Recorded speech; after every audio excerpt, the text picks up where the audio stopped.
दोस्तों, आज मैं आपको सुनाने वाला हूँ दिल को छू लेने वाली कहानी। उस दिन सवेरे 6 बजे मैं अपने शहर से दूसरे शहर जाने के लिए निकला। मैं रेलवे स्टेशन पहुंचा, पर देरी से पहुंचने कारण मेरी ट्रेन निकल चुकी थी। मेरे पास 9:30 की ट्रेन के अलावा कोई चारा नहीं था। मैंने सोचा कहीं नाश्ता कर लिया जाए। बहुत जोर की भूख लगी थी। मैं होटल की ओर जा रहा था। अचानक रास्ते में मेरी नजर फुटपाथ पर बैठे 2 बच्चों पर पड़ी। दोनों लगभग 10 से 12 साल के रहे होंगे। बच्चों की हालत बहुत खराब हो चुकी थी। कमजोरी के कारण अस्थिपिंजर साफ दिखाई दे रहे थे। वे भूखे लग रहे थे। छोटा बच्चा बड़े को खाने के बारे में कह रहा था।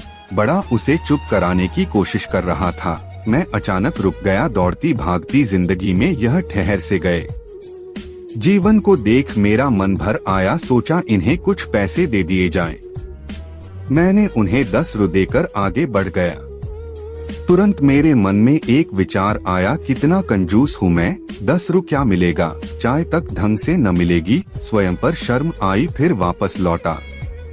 मैंने बच्चों से कहा, कुछ खाओगे?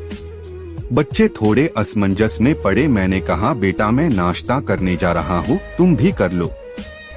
वे दोनों भूख के कारण तैयार हो गए।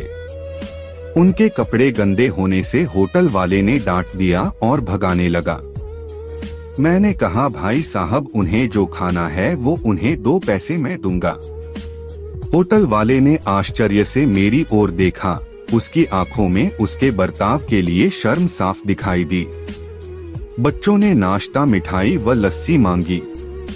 सेल्फ सर्विस के कारण मैंने नाश्ता बच्चों को लेकर दिया। बच्चे जब खाने लगे, उनके चेहरे की खुशी कुछ निराली ही थी।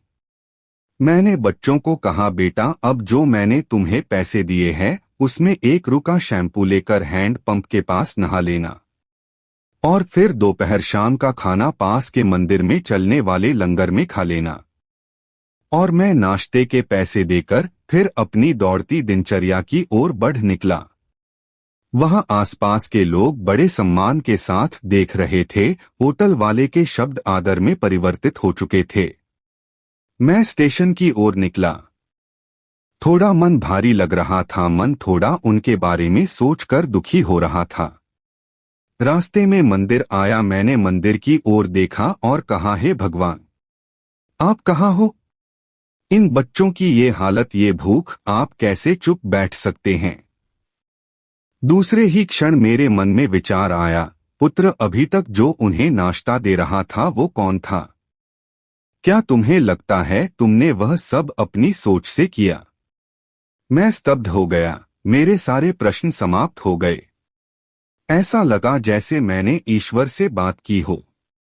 मुझे समझ आ चुका था हम निमित्त मात्र है, उसके कार्यकलाप के वो महान है। भगवान हमें किसी की मदद करने तब ही भेजता है जब वह हमें उस काम के लायक समझता है। किसी मदद को मना करना वैसा ही है जैसे भगवान के काम को मना करना।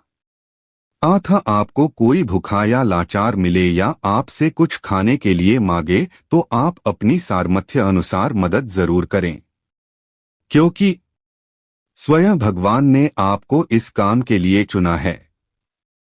चलिए आज की सुहानी सुबह का शुभारंभ करें कुछ इसी संकल्प के साथ कि भिक्षावृत्ति को हम बढ़ावा ना दें, लेकिन अशक्त, लाचार और भूखे की मदद हम जरूर करें।